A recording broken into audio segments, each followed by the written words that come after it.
نحمده ونصلي ونسلم على سيدنا ومولانا محمد رسوله النبي الأمين المكين الحنين الكريم الرؤوف الرحيم. أما بعد فأعوذ بالله من الشيطان الرجيم. بسم الله الرحمن الرحيم.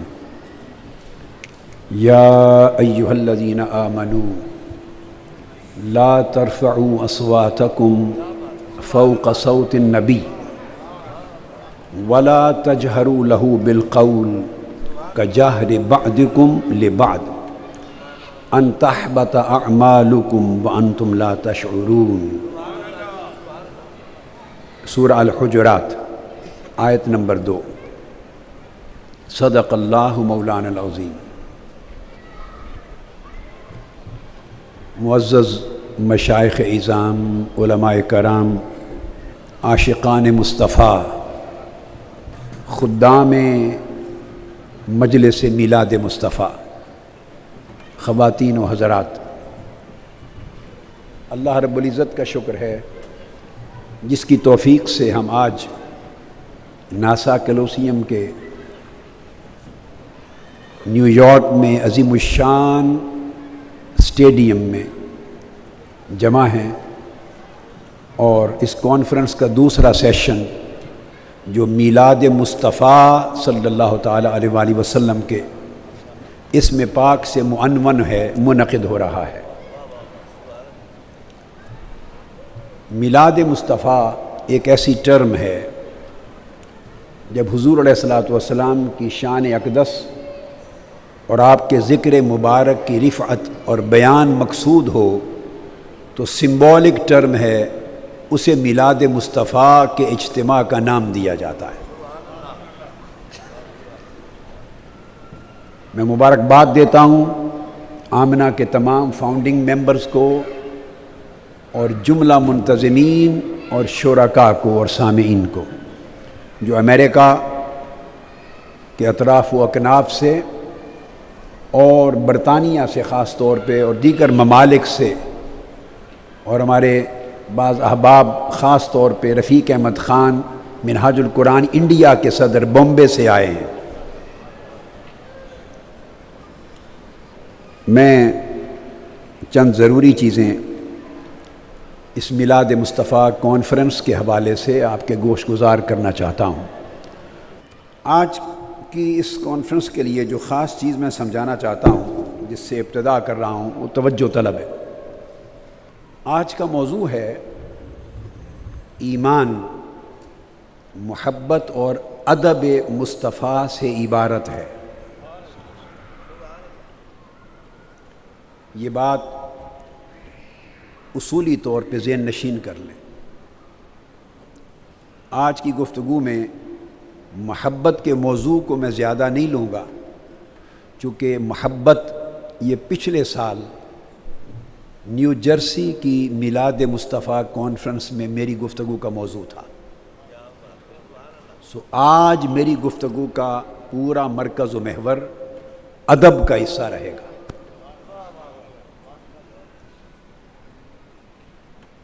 ایک بات ذہنی طور پہ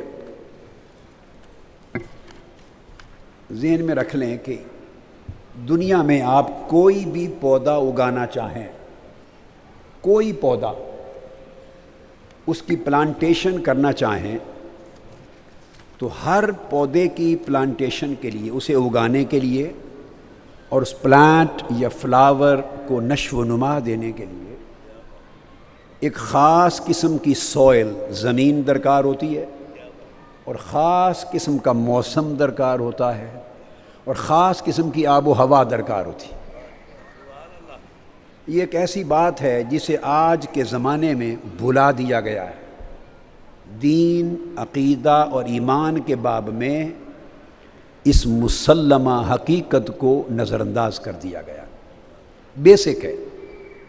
میں مثال دوں گا تاکہ کانسیپچول کلیئرٹی ہو جائے آپ کو، اور پھر ایمان کی بات آپ سمجھنے میں مشکل محسوس نہیں کریں گے.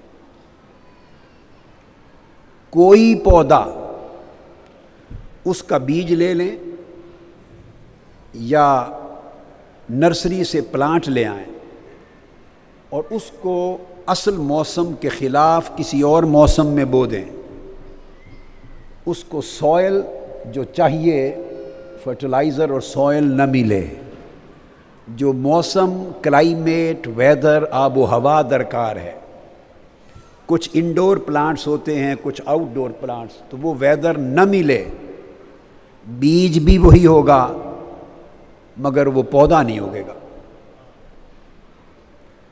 تو پودے کے لیے ریکوائرمنٹس ہوتی ہیں۔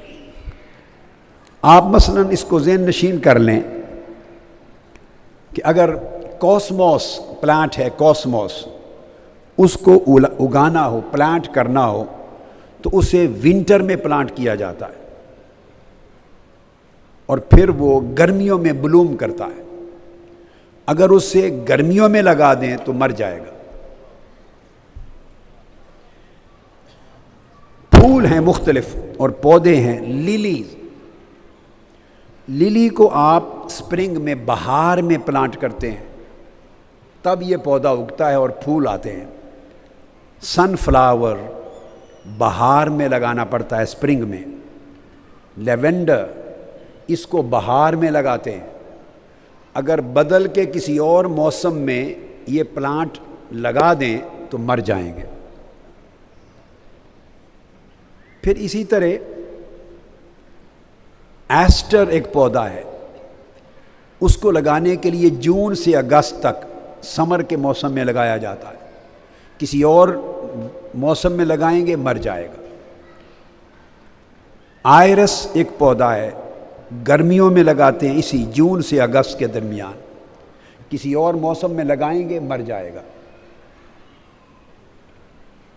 گلاب کے پھول ہیں، روزز، ان کو پلانٹ کرنے کے لیے سپٹمبر سے نومبر کا موسم ہے، ستمبر، اکتوبر، نومبر، یہ معتدل موسم، اس میں لگائیں گے تو گلاب کے پھول آئیں گے، کسی اور موسم میں لگائیں گے مر جائے گا۔ اس طرح ڈیفوڈلز ہیں، اسی طرح ٹیولپس ہیں۔ یہ میرا گرینڈ سن ہے، پوتا شیخ احمد مصطفیٰ العربی، اس کو میں کہتا ہوں روز، ڈیفوڈل اور ٹیولپ، اس کے نام رکھے ہوئے ہیں میں نے۔ تو یہ ہنس رہا ہے سن کر کہ میرے نام لے رہے ہیں ابو جی۔ تو ڈیفوڈلز، ٹیولپس، جیسمین، کیمیلا، یہ سارے پھول شرط ہے کہ ستمبر، اکتوبر اور نومبر میں پلانٹ کریں۔ اگر آپ نے کسی اور مہینے میں لگائے تو نہ پھول آئیں گے نہ پودے زندہ رہیں گے۔ اسی طرح جب پھل اگتے ہیں تو ان کے پھلوں کے آنے کا بھی موسم ہے۔ بے موسم تو پھل صرف حضرت مریم کے لیے آئے تھے، ویسے کسی کے لیے نہیں آتے۔ انجیر ہیں، فگز، آم، سٹرابری، پاپایا، امرود، ایپریکاٹس، یہ سارے پھل ہیں جو گرمیوں میں آتے ہیں، سمر میں، سردی میں نہیں آتے۔ اور جو پھل سردیوں میں آتے ہیں وہ کیوی، پیئرز، اورنجز، پوم گرینیٹ، انار وغیرہ۔ پھر کچھ پھل ہیں جو بہار میں آتے ہیں، لیچی، ایووکیڈو۔ اسی طرح کچھ اور پھل ہیں جو خاص سوئل میں اگتے ہیں اور دنیا کی کسی اور سوئل میں نہیں اگتے۔ مینگوسٹین کا پھل امریکہ، یورپ، انگلینڈ میں نہیں آتا۔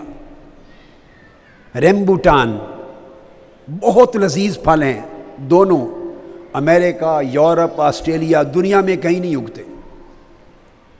ان کا ٹراپیکل ویدر اور ٹراپیکل سوئل ہے، یہ صرف تھائی لینڈ میں اور تبت میں، اور یہ جو بیلٹ ہے سنگاپور، ملائیشیا، اس بیلٹ میں یہ پھل آتے ہیں۔ خاص موسم چلے جاتے ہیں، پھر سال کے بقایا 11 مہینوں میں نہیں آتے۔ اب یہ مثالیں میں نے آپ کو اس تصور کے سمجھانے کے لیے دیں کہ اگر آپ سمجھیں کہ ہمارے پاس اعلیٰ قسم کے بیج ہیں مگر انہیں غلط سوئل میں لگا دیں تو پودا نہیں ہوگے گا۔ اعلیٰ قسم کا پودا ہے، اس کو ریکوائرڈ آب و ہوا میسر نہ ہو، وہ پودا نہیں ہوگے گا، پھل پھول نہیں لائے گا۔ نظام قدرت ہر شے کے لیے ایک ہے. جس طرح ہر پودا اپنی نشو و نما کے لیے ایک خاص قسم کی زمین، سوئل اور آب و ہوا اور ویدر چاہتا ہے، اسی طرح ایمان کا پودا خاص سوئل مانگتا ہے. ایمان کا پودا خاص قسم کی زمین چاہتا ہے، خاص قسم کا ویدر مانگتا ہے، خاص قسم کی آب و ہوا مانگتا ہے. اگر ایمان کے پودے کو وہ زمین، سوئل نہ ملے، وہ آب و ہوا نہ ملے، وہ دھوپ، وہ تپش، وہ ریکوائرمنٹ نہ ملے، تو ایمان کا پودا بھی جل کے مر جاتا ہے. اصطلاح میں تعریف کرتے ہوئے ٹھیک ہے، کہتے ہیں کہ تصدیقم بالقلب و اقرارم باللسان، کہ دل سے تصدیق کرنا، زبان سے اقرار کرنا، اس سے ایمان ثابت ہو جاتا ہے. اس تعریف کے مطابق کل گیا تو ایمان کا بیج مل گیا آپ کو، ایمان کا بیج آپ کے ہاتھ میں آ گیا. لیکن دوستان محترم، خالی بیج ہاتھ میں لیے پھریں اور غلط زمین میں بو دیں یا غلط موسم میں بو دیں تو بیج کیا کرے گا؟ بیج بھی مر جائے گا، پودا بھی مر جائے گا. تصدیق بھی کر لی توحید و رسالت کی دل سے، اقرار بھی کر لیا، ایمان کا بیج آپ کے دل میں آ گیا، بو گیا، مگر اب اس کی نشو و نما کے لیے اسے خاص سوئل چاہیے اور اسے خاص آب و ہوا چاہیے. رب ذوالجلال کی عزت کی قسم، میں نے اپنی زندگی کے 50 برس دین کے طالب علم کے طور پہ صرف کیے. میری عمر 11 سال تھی. کتنی؟ جب میں نے اپنے والد گرامی رحمۃ اللہ علیہ سے دینی کتب اور عربی کتب پڑھنی شروع کی 11 سال کی عمر میں. اس کے بعد مدینہ طیبہ گیا. آج 61 برس ہے. 50 برس میں نے قرآن اور اس کی تفسیروں کو کھنگالا، کتب حدیث کو کھنگالا، اور اپنی کتاب جامع السنہ، اس کو خالی حدیث کی ایک بڑی کتاب مرتب کرنے کے لیے، اور ابھی تک 100 سے زیادہ کتب حدیث کی میری چھپ گئی. ان کے کام کے لیے اگر اور کچھ نہیں تو 3 سے 4 لاکھ احادیث نظر سے گزار چکا ہوں. 3 سے 4 لاکھ احادیث، ہزارہ لاکھوں کتب کے ساتھ 50 برس کا نچوڑ زندگی کے مطالعہ و محنت کا اور جگرتوں کا بتا رہا ہوں کہ ایمان کا بیج اور ایمان کا پودا اپنی نشو و نما کے لیے 2 چیزیں مانگتا ہے. اولاً ایک محبت مصطفیٰ، ایک ادب مصطفیٰ.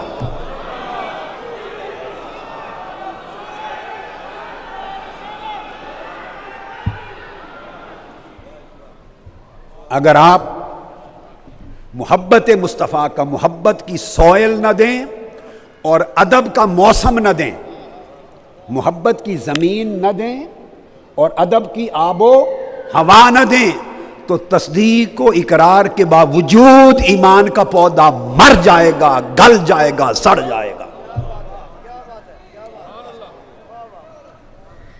لہذا یہ کوئی مذاق نہیں ہے جس نے کلمہ پڑھ لیا اس کے بارے میں کہہ دیا کہ مومن ہو گیا. نہیں، کلمہ مدینہ کے اعراب بھی پڑھتے تھے، انہوں نے دعویٰ کیا ہم مومن ہو گئے. قرآن کی آیت اتری خبردار. نماز بھی پڑھتے تھے حضور کے پیچھے. ارے آپ کی اور ہماری نمازیں کیا ہیں؟ وہ تاجدار کائنات کے پیچھے نماز پڑھتے تھے، روزے رکھتے تھے، جہاد کے سفر پہ جاتے تھے. بول اٹھے ہم مومن ہو گئے. قرآن کی آیت اتری خبردار، ابھی یہ نہ کہو کہ مومن ہو گئے. قولوا اسلمنا، یہ کہو کہ ہم اسلام لے آئے. ابھی اسلام کی بات کرو اور مومن نہ کہو. لما يدخل الایمان فی قلوبکم، ایمان ابھی تمہارے دلوں کی زمین میں بویا نہیں گیا، ابھی ایمان دلوں میں نہیں آیا. تو ایمان کے لیے ایک فضا چاہیے، اور اس فضا میں سوئل محبت کی ہو، آب و ہوا ادب کی ہو. محبت اور ادب مل جائیں تو تشکیک ختم ہو جاتی ہے، شک نہیں رہتا، وہم نہیں رہتا، گمان نہیں رہتا. اور ایمان شروع ہوتا ہے عدم تشکیک سے. یاد رکھ لیں، ایمان شروع ہوتا ہے عدم تشکیک، شک کی جڑ کاٹنے سے. ادھر ہے محبت اور ادب، ادھر ہے علم اور عمل. یہ بات میں ذمہ داری سے سمجھا رہا ہوں. امریکہ کے لوگوں، آپ کو 50 برس ہو گئے وطن چھوڑ کے یہاں آباد ہوئے، اور 50 برس سے آپ کے کان اور دلوں کے کان محبت اور ادب کا سبق سننے میں ترس گئے. مسجدوں میں ہوتے ہیں، مراکز ہیں، مگر وسیع تر ماحول کی بات کر رہا ہوں. وسیع ماحول پر قبضہ کر لیا ان زبانوں نے جن کا سارا زور علم اور عمل پر ہے. اور علم اور عمل دونوں مل کر ایک اچھا انسان تو بنا سکتے ہیں، مومن نہیں بنا سکتے. علم اور عمل سے، علم اور عمل سے، یاد رکھ لیں، علم اور عمل سے ایمان کی ریکوائرمنٹس پوری نہیں ہوتی. یہ پالش کرنے کے لیے ریکوائرڈ ہے آگے چل کر، یہ آگے چل کے پالش کرنے کے لیے ریکوائرڈ ہے علم اور عمل. مگر ایمان کی بنیاد نہ علم پر قائم ہوتی ہے نہ عمل پہ قائم ہوتی ہے. یاد رکھ لیں، ایمان کی بنیاد محبت اور ادب پر قائم ہوتی ہے. اگر ایمان کی بنیاد علم پر قائم کرنا ہوتی تو آقا علیہ السلام کو عرب کے امیوں میں، عرب کے ان پڑھوں میں نہ بھیجا جاتا. تاجدار کائنات کو بعثت کے لیے سرزمین روم میں بھیجا جاتا، یونان میں بھیجا جاتا. یونان میں علم بھی تھا، فلسفہ بھی تھا، سائنس بھی تھی، طب بھی تھا. علم اور تہذیب میں یونان عروج پر تھا، رومن امپائر عروج پر تھی. عرب کے بدو تو نہ لکھنا جانتے تھے نہ پڑھنا جانتے تھے. کہا بعث فی الامیین رسولا، ان پڑھوں میں بھیجا. اگر ایمان کی نشو و نما کے لیے علم کی فضا سازگار ہوتی تو حضور کی بعثت یونان میں کی جاتی جہاں پہلے زمین میں علم موجود تھا. تو زمین میں جہاں علم تھا، فلسفہ تھا، وہ سرزمین نہیں چنی، وہ خطہ چنا جہاں سرے سے ان پڑھ تھے. ان پڑھ 10 لاکھ کی آبادی تھی مکہ کی، اور 15 آدمی اپنے دستخط کر سکتے تھے، نام لکھ سکتے تھے. ان پڑھوں میں بھیجا. قرآن کہتا ہے هو الذی بعث فی الامیین رسولا. کیوں بھیجا؟ اس لیے کہ ایمان کی نشو و نما کے لیے علم بیسک ریکوائرمنٹ نہیں، ریکوائرمنٹ کچھ اور ہے، وہ ہے محبت اور ادب. اگر علم غالب آ جائے تو علم محبت کو داخل نہیں ہونے دیتا، علم ادب کو داخل نہیں ہونے دیتا. محبت آ جائے تو زبان پہ تالا لگ جاتا ہے. محبت کہتی ہے خبردار، بولنا نہیں.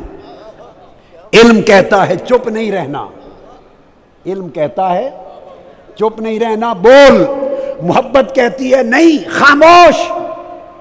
علم مقابلہ کرتا ہے، علم موازنہ کرتا ہے. ادب کہتا ہے یہ مقابلہ حرام ہے، موازنہ منع ہے. شیطان نے طریق علم بنایا تھا. جب حکم ہوا اسجدوا لآدم، آدم کو سجدہ کرو، شیطان کا علم بول اٹھا، علم بول اٹھا. لم اکن اسجد لبشر، میں اس بشر کو سجدہ کیسے کروں؟ یہ جملہ بولیے کہاں سے نکل رہا تھا؟ یہ کہاں سے نکلا جملہ؟ یہ علم سے نکلا، قیاس سے نکلا، انالوجی سے نکلا. یہ شیطان کا علم بول رہا تھا. لم اکن اسجد لبشر، یہ بشر ہے، اس کو میں سجدہ کیوں کروں؟ خلقتنی من نار و خلقتہ من طین، تو نے مجھے آگ سے بنایا ہے، اس کو مٹی سے بنایا ہے. آگ اوپر جاتی ہے، مٹی نیچے گرتی ہے. انا خیر منہ، میرا علم کہتا ہے میں اس سے بہتر ہوں، تو بہتر ہو کر کمتر کو سجدہ کیوں کروں؟ علم ابلیس کو لے ڈوبا، علم ابلیس کو لے ڈوبا، اس کا ایمان بھی غارت گیا. اب یہ سارا مشاہدہ جو ابلیس کا تھا وہ فرشتوں کے پاس بھی تھا. وہ مشاہدہ فرشتوں کے پاس، وہ بھی دیکھ رہے تھے اور اللہ کو سن رہے تھے۔ انی خالق بشرم من صلصال من حمأ مسنون، میں نے بشر بنایا ہے مٹی سے۔ اللہ پاک کا کلام سن چکے تھے، تشکیل آدم کو دیکھ چکے تھے، وہی کچھ ابلیس نے دیکھا تھا، وہی کچھ ملائکہ نے دیکھا تھا، اور ابلیس کا علم بول اٹھا کہ سجدہ نہیں کرتا۔ ملائکہ نے سوال بھی کیا کہ باری تعالیٰ کیسے خلیفہ بنایا ہے ایسے شخص کو، تو پتہ چلا علم ادھر بھی تھا، علم ادھر بھی تھا، مگر ابلیس نے فیصلہ علم سے کرنا چاہا، خدا نے مردود بنا کے نکال دیا، شیطان کر دیا۔ اور جب فرشتوں کی باری آئی، ان کے سوال کے جواب میں رب نے فرمایا انی اعلم ما لا تعلمون، چپ کرو، اور باتیں بھی ہیں میں جانتا ہوں تم نہیں جانتے۔ آدم کو خلافت دینے کے اور سبب بھی ہیں، میں جانتا ہوں، بولیے تم نہیں جانتے۔ اب میں ایک سوال کرتا ہوں، اللہ کا جواب ہے قرآن میں جانتا ہوں تم نہیں جانتے۔ دو آدمی بٹھا دیں، ایک پیکر علم، ایک پیکر محبت، ایک نیرا عاشق محبت والا، ایک نیرا عالم علم والا، اور یہ جواب دونوں کو دے میں جانتا ہوں تم نہیں جانتے، بولیں کون مانے گا؟ جواب دیں کون مانے گا؟ علم والا مانے گا یہ جواب کہ میں جانتا ہوں تم نہیں جانتے؟ نہیں، وہ تو مقابلے پر آئے گا، میں کیوں نہیں جانتا، وہ کہے گا میں کیوں نہیں جانتا، علم ٹکرائے گا۔ اور جو محبت والا محبوب کا جملہ سن کے میں جانتا ہوں تم نہیں جانتا، وہ سر جھکائے گا۔ شیطان اکڑ گیا، فرشتے گر گئے، وہ لعین ہو گیا، فرشتے مقرب ہو گئے۔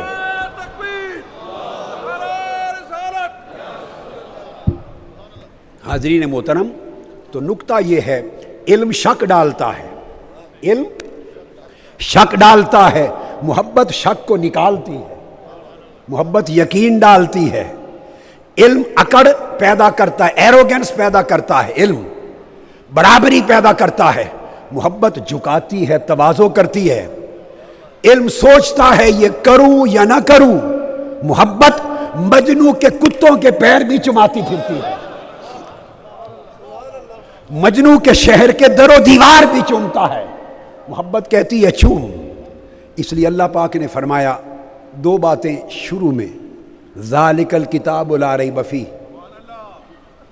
بات شروع کرنے سے پہلے فرمایا یہ وہ کتاب ہے جس میں کوئی شک نہیں۔ اب مجھے جواب دیں، ابھی دلائل شروع نہیں کیے، قرآن کی ابتدا ہے، پہلی سورت ہے فاتحہ کے بعد، ابھی دلائل شروع نہیں کیے، بگننگ ہے، اور بگننگ میں فرما دیا ذالک الکتاب لا ریب فیہ، اس کتاب میں کوئی شک کی گنجائش نہیں۔ بولیے علم ماننے کو تیار ہے؟ وہ کہے گا کوئی دلیل ہو، دلائل بعد میں آئے، دلائل، مگر شک کو رد پہلے جملے میں کر دیا۔ علم کبھی ایسی بات قبول نہیں کرتا، تو رب نے کہا تو قبول نہ کر، اے علم میں نے تجھے ایمان کی بنیاد ہی نہیں بنایا۔ تو کیا بنیاد ہے؟ فرمایا یؤمنون بالغیب، جو آنکھیں بند کر کے مان لیتے ہیں، بن دیکھے مان لیتے ہیں۔ تو لوگوں، بن دیکھے ماننا اہل علم کا شیوا نہیں، اہل محبت کا شیوا ہے، اہل علم کا شیوا نہیں، اہل محبت کا شیوا ہے۔ قرآن کی پہلی دو آیتوں نے لا ریب فیہ اور یؤمنون بالغیب، بن دیکھے ماننا اور شک نہ کرنا، ان دو آیتوں نے سبق سکھا دیا کہ ایمان کا پودا علم کی زمین میں نہیں اگتا، ایمان کا پودا عشق و محبت کی زمین میں اگتا ہے۔ یہ پہلی اصولی بات تھی جو میں نے آپ کو سمجھائی۔ اب جب یہ نقطہ اپنے ذہن نشین کر لیا، اب آگے چلیے۔ اب اگلی ایک بات کرتا ہوں، اس کو کوریلیٹ کرتے ہوئے، یہ نقطہ جو اب بیان کرنے لگا ہوں، یہ میں نے زندگی میں پہلی بار ہیوسٹن میں بیان کیا تھا.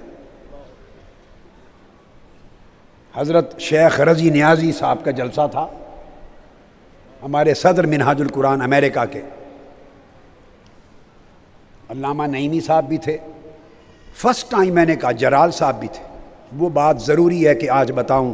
اس علم کا پودا، اس کی نشو و نما کیسے ہوتی ہے، یہ کنسیپٹ سمجھانے کے لیے. اگر میری باتیں پلے باندھ لیں گے، بار بار سنیں گے، تو انشاءاللہ آپ کے عقیدوں پر 40 سال کی پڑی ہوئی گرد دھل جائے گی، اتر جائے گی. یہ جو کاوشیں ہوئی کہ عشق کی بات کرنا، محبت کی بات کرنا، محبت کیا ہے، عشق کیا ہے، یہ ابو جہل کی بولی ہے، یہ ابو لہب کی بولی ہے.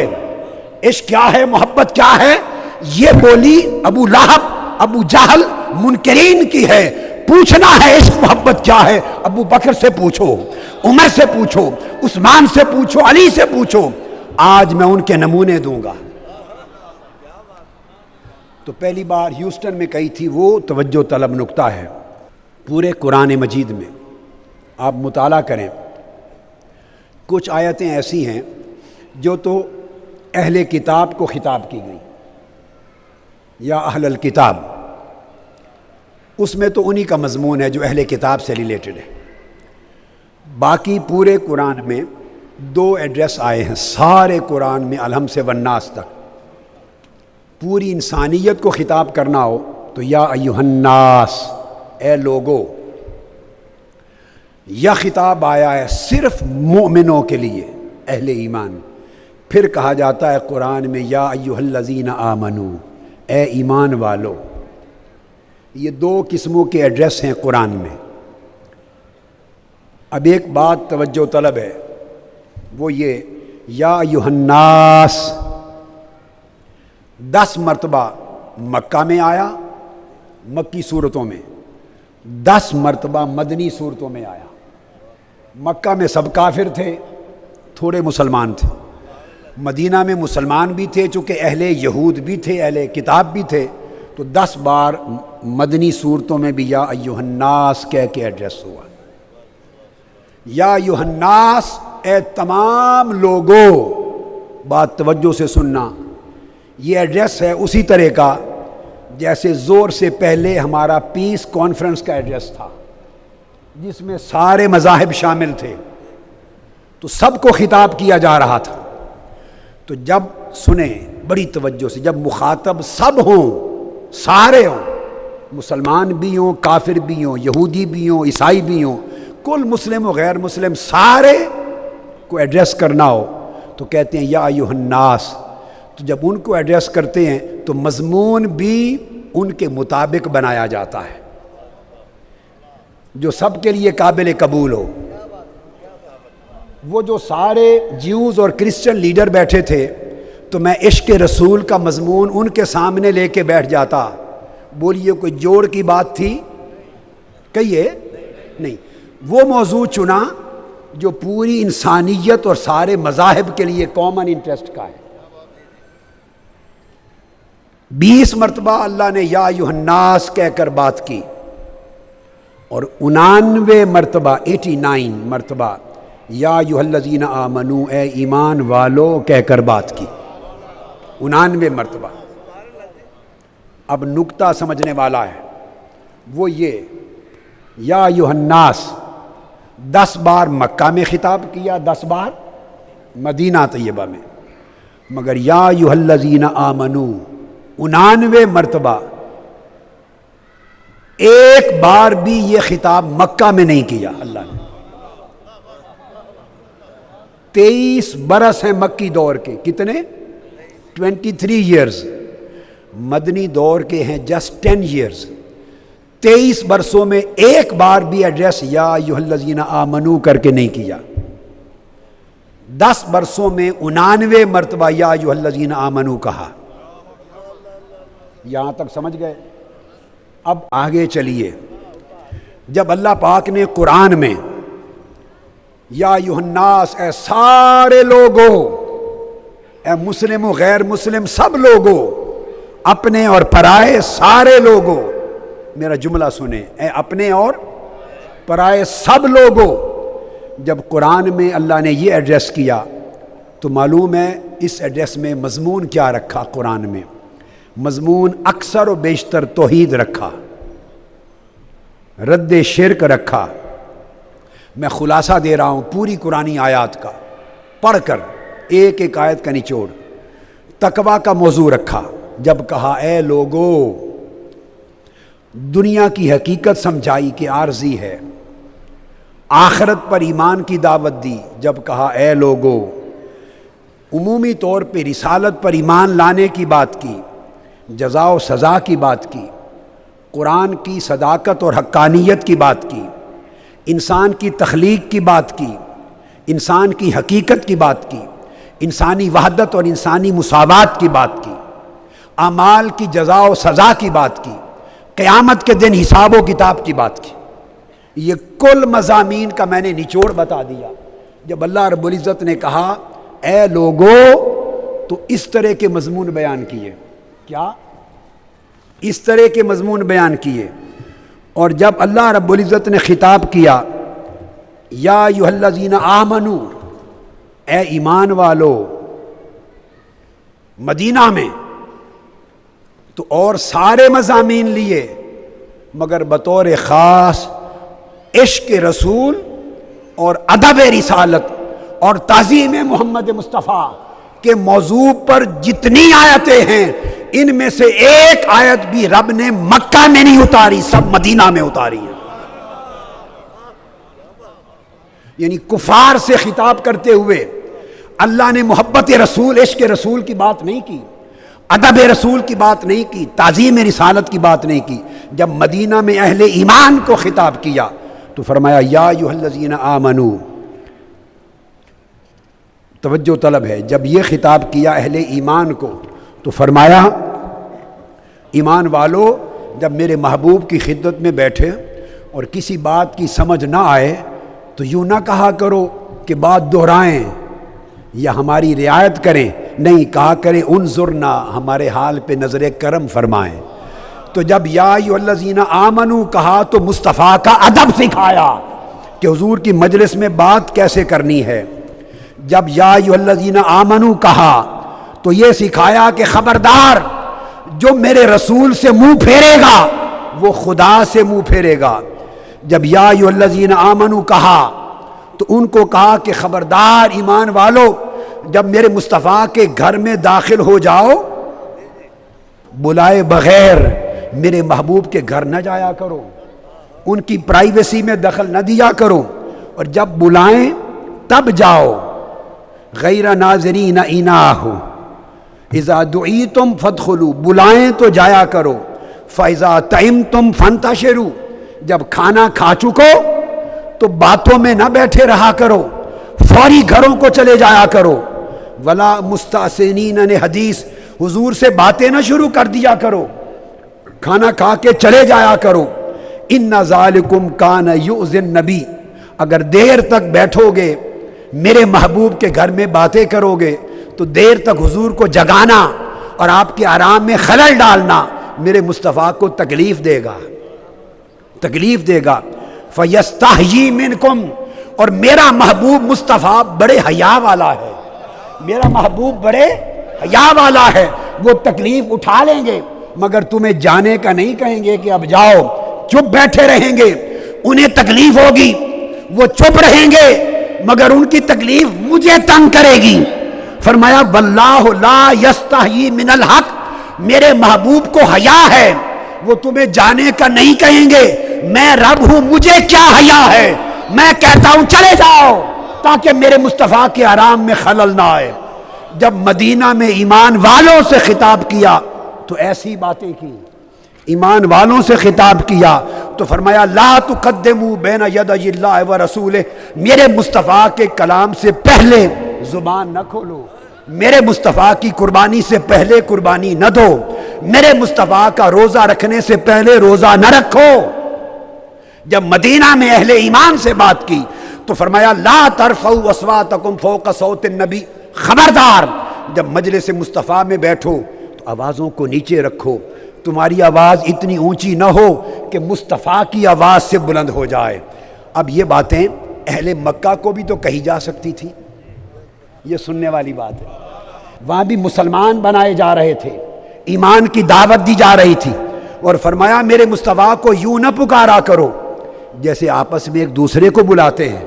اگر تمہاری آواز ہلکی سی بے ادبی ہو گئی, اونچی ہو گئی, تمہارا ایمان بھی برباد جائے گا, تمہاری نمازیں, روزے, حج, زکوٰۃ, سارے اعمال برباد جائیں گے, اور تمہیں پتہ بھی نہیں ہوگا. اب میرا یہاں پر ایک سوال ہے, وہ یہ کہ یہ سارے مضمون, کبھی فرمایا فلا وربک لا یؤمنون حتی یحکموک, اہل مدینہ کو خدا تیرے رب کی قسم جب تک میرے محبوب آپ کو حاکم نہ مانے یہ مومن ہی نہیں ہے. کبھی فرمایا مدینہ میں وَلَوْ أَنَّهُمْ إِذْ ظَلَمُوا أَنفُسَهُمْ جَاءُوكَ, اگر گناہ کر بیٹھے تو مصطفیٰ آپ کے در پر آ جائیں اور آپ کی شفاعت طلب کریں. اب یہ مضامین جو سارے مدینہ میں اتارے اور اہل ایمان سے خطاب کیے, ان میں سے کوئی ایک مضمون مکی زندگی میں نہیں اتارا. مکی زندگی کے بولیے پورے 23 برس میں نہیں اتارا. میرا سوال ہے, ایمان کا تصور بدل دینے والوں اور ایمان کو عشق مصطفیٰ سے دور کچھ اور سمجھنے والوں, اور ایمان کو فقط علم اور فکر اور تھاٹ اور آئیڈیالوجی اور نالج ان چیزوں میں معصور کر دینے والوں, اور حضور سے محبت کرنے کو شخصیت پرستی سمجھنے والوں, میرا سوال ہے اے اہل امریکہ, مسلمانوں سمجھنے کی کوشش کرو. یہ سارے مضمون حضور مکہ میں رہے, وہاں بھی تو اتر سکتے تھے, ان کو ایڈریس نہیں کیا, ان مضامین کا سبق نہیں دیا, یا یوحناس کہہ کر عشق رسول کا سبق نہیں دیا, یا یوحناس کہہ کر ادب مصطفیٰ کا سبق نہیں دیا. مکہ میں یہ مضمون نہیں اتارے. کیوں؟ اس میں 400 مسلمان تھے, باقی غیر مسلم. وہاں اپنے بھی تھے, پرائے بھی تھے. جہاں اپنے اور پرائے سب مشترک تھے, وہاں توحید کی بات کی, رد شرک کی بات کی, تقویٰ کی بات کی, اعمال کی بات کی, قرآن کی بات کی, قیامت کی بات کی, مشترکہ موضوع لیے. جب مدینہ آ گئے اور سب اہل ایمان سامنے ہوئے, اور جب فرمایا یا ایھا الذین آمنو, اے ایمان والو, تو اس کی امپلیکیشن کیا تھی؟ امپلیکیشن یہ تھی کہ وہ جو الناس میں اے لوگوں میں سارے شامل تھے, انہیں کہا کہ اب آپ کا سیشن ختم ہو گیا, اب آپ چلے جائیے, اب اپنے خاص لوگوں کی محفل ہے. اللہ پاک نے یا ایھا الناس اور یا ایھا الذین آمنو کا فرق سمجھا رہا ہوں. اس نے کہا کہ پہلی بات یا ایھا الناس سب کے لیے تھی, وہ ہو چکی. اب مدینہ میں یا ایھا الذین آمنو کے تحت اب سب کے لیے نہیں, خاصوں کے لیے ہے. اس میں اپنے بھی تھے, پرائے بھی تھے. اب پرائے چلے گئے, فرمایا صرف اپنے رہ جائیں. ابو بکر دیکھو کوئی اور تو نہیں بیٹھا, عمر دیکھو کوئی اور تو نہیں رہ گیا, عثمان علی دیکھو, بلال دیکھو, اب کوئی پرایا الناس والوں میں سے تو نہیں رہ گیا. نہیں کھنگالا یا رسول اللہ, الناس والوں میں کوئی نہیں رہا, سب الذین آمنو رہ گئے, اپنے رہ گئے. دروازہ بند کر دو, کوئی غیر نہ سنے. جب بند کر دیا دروازہ, اپنے رہ گئے ایمان والے, تو ان سے بات کی سنو. اگر ایمان کا پودا اگانا چاہتے ہو تو مصطفیٰ کا ادب کیا کرو, مصطفیٰ کے عشق میں جیا کرو. تو جب اہل ایمان کے خطاب کا وقت آیا تو شان رسالت بیان کی, عظمت رسالت بیان کی, ادب تعظیم رسالت سکھایا, بارگاہ رسالت میں آنے کے آداب سکھائے, حضور کے اوصاف و کمالات بتائے.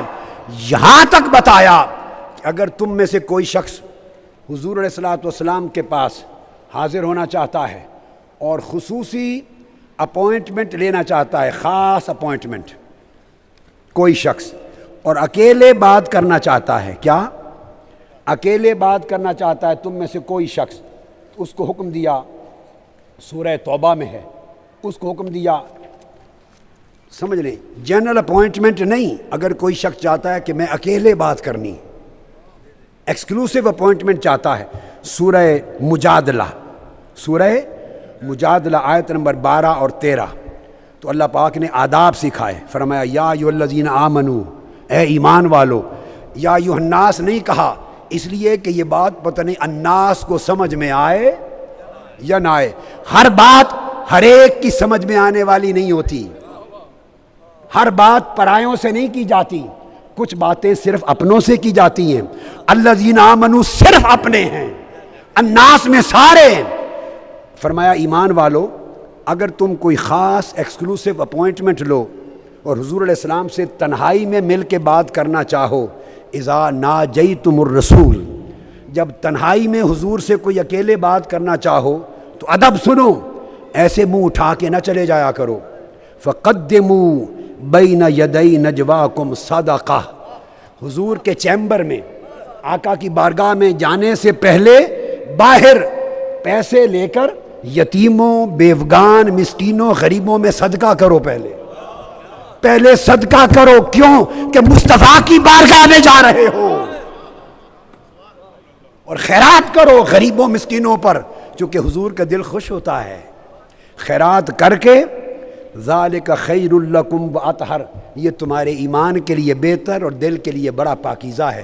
خیرات کر کے اندر جاؤ اور پھر تنہائی میں حضور سے بات کرو، چونکہ صدقہ خیرات کے نتیجے میں اللہ تمہیں دل کی پاکیزگی دے دے گا، اور جب دل پاکیزہ ہوگا تب تنہائی میں مصطفیٰ کے پاس بیٹھنے کے قابل بن جاؤ گے.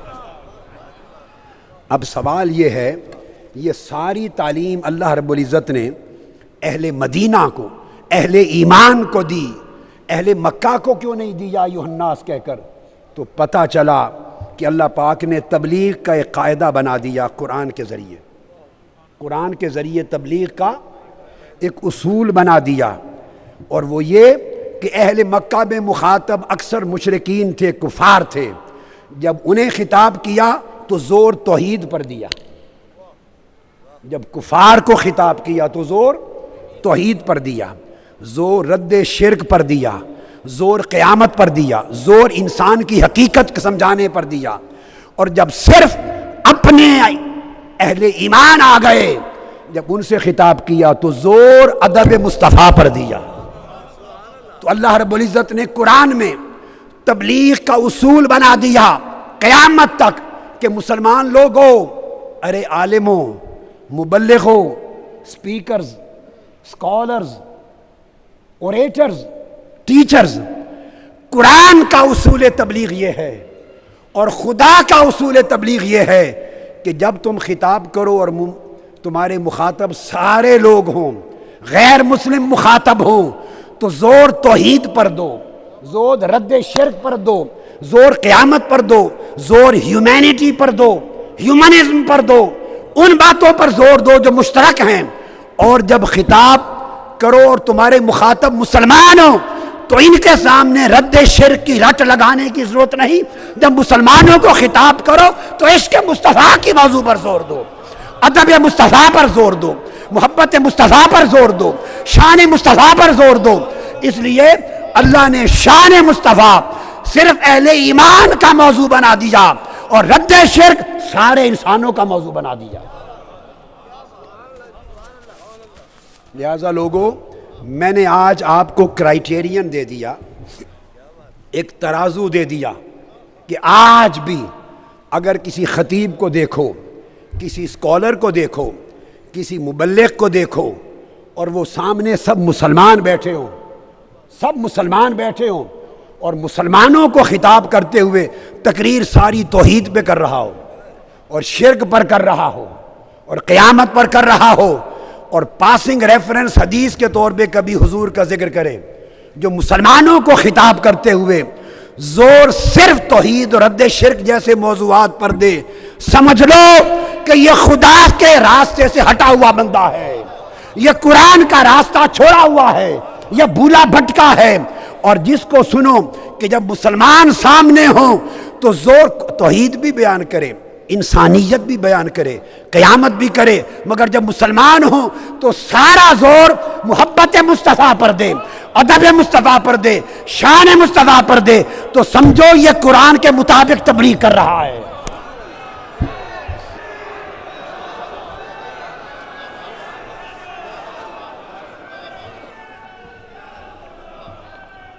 مجھے علم ہے آپ سب عالم نہیں ہیں، آپ کو یہ نہیں پتہ چلے گا کہ کہنے والا ریفرنس درست دے رہا ہے یا غلط، آیتیں پڑھ دے گا، آپ کو نہیں پتہ چلے گا کہ ترجمہ صحیح کر رہا ہے یا نہیں، اپلیکیشن صحیح کر رہا ہے یا نہیں، آؤٹ آف کنٹیکسٹ تو نہیں کہیں بیان کر رہا، احادیث کے ریفرنس صحیح ہیں، اپلیکیشن صحیح ہے، رائٹ ہے یا رانگ ہے، آپ کو یہ تو پتہ نہیں چلے گا، تو آپ کو سادہ پیمانہ عطا دے دیا، گھنٹہ تقریر کرے، 2 گھنٹے تقریر کرے، اور ساری تقریر میں آقا علیہ السلام کا ذکر حدیث کوٹ کرتے ہوئے پاسنگ ریفرنس کے طور پہ آتا رہے، مگر زور حضور کی محبت پر، حضور کے ادب پر، تعظیم پر نہ دے، تو سمجھ لو اور کچھ پتہ چلے یا نہ چلے، یہ سمجھ لو کہ قرآن سے بھولا بھٹکا ہوا آدمی ہے، یہ اللہ کے اصول تبلیغ سے ہٹ گیا ہے۔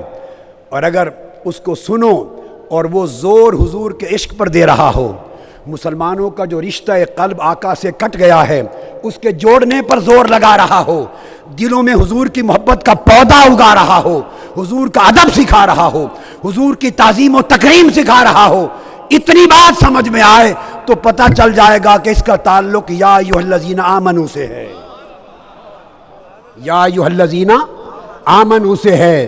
اور اگر زور حضور کے ادب اور محبت پر نہ ہو، باقی مضامین پر ہو، تو سمجھو تعلق یا ایھا الناس کے ساتھ ہے، یہ یا ایھا الناس کا نمائندہ ہے۔ اگر یا ایھا الذین آمنوا کا نمائندہ ہوتا تو میرے آقا کی زلفوں کی بات کرتا، حضور کے رخسار کی بات کرتا، حسن مصطفیٰ کی بات کرتا، حضور کی گفتار و رفتار کی بات کرتا، حضور کے جمال کی بات کرتا، عظمت کی بات کرتا، تمکنت کی بات کرتا، علو مرتبت کی بات کرتا، حضور کے معجزات بتاتا، تصرفات بتاتا۔ اور جب آپ اٹھ کے اس کی مجلس سے جائیں، دوسری پہچان تو دیکھیں کہ لمبی دیر بیٹھے خطاب سنیں، حضور کی محبت لے کے جا رہے ہیں یا جو تھی وہ بھی چھوڑے جا رہے ہیں۔ اگر کسی کا خطاب اور تبلیغ آقا سے محبت کا رشتہ بڑھا دے تو سمجھو کہ یا ایھا الذین آمنوا کے ساتھ تعلق ہے، اور اگر کسی کا خطاب و تقریر سب کچھ سکھائے مگر حضور کا عشق کرنا نہ سکھائے، حضور کا ادب نہ سکھائے، تو سمجھو یا ایھا الناس میں سے ہے۔ یہ قاعدہ میں نے آپ کو بتا دیا، قاعدہ، آپ اس قاعدے کو اصولی طور پہ ذہن نشین کر لیں۔ اب یہی قاعدہ، چونکہ وقت تھوڑا ہے، اب میں اس قاعدے کو صحابہ کرام کی سیرت سے سمجھاتا ہوں کہ جو اصول میں نے بتایا صحابہ کرام کا اس پر عمل تھا یا نہیں تھا۔ صحابہ کرام سے بہتر عقیدہ دنیا میں کسی مسلمان کا نہیں ہے، وہ امریکن مسلمان کہلائے، وہ کینیڈین مسلمان ہو، برٹش یورپین مسلمان ہو، وہ میکن مسلمان ہو، مدینہ کا رہنے والا، سعودی عرب کا، پاکستان کا، ہند کا، صحابہ سے بہتر کسی کا عقیدہ نہیں۔ معیار اور پیمانہ صحابہ کرام کا عقیدہ ہے اور ان کا طریقہ ہے۔ اب ان کے طریقے میں آقا علیہ السلام کے ادب کی بات جو سمجھاتا ہوں، قرآن مجید کی آیت سے شروع کر لیتے ہیں اور پھر میں اس طرف آ جاتا ہوں۔ قرآن مجید نے فرمایا، جو آیت میں نے تلاوت کی، ارشاد فرمایا، ایمان والو اپنی آواز حضور علیہ السلام کی آواز سے اونچا نہ کرو، اور حضور کو جیسے آپس میں ایک دوسرے کو بلاتے ہو، حضور کو اپنے جیسا نہ سمجھا کرو، ایسے سملیرٹی اس طرح نہ بلاؤ۔ اگر تمہاری آواز اونچی ہو گئی تو تمہارے سارے اعمال ضبط ہو جائیں گے، ایمان بھی گوارا نہیں رہے، ختم ہو جائے گا۔ اب قرآن مجید کی آیات میں یہ بات طے ہے، قرآن مجید میں جا بجا، کہ جن کے سارے اعمال حبط ہو جائیں، حابطت اعمال ہو، جن کے اعمال ضبط ہو جائیں، قرآن مجید میں وہ صرف کافروں کے لیے ہوتا ہے۔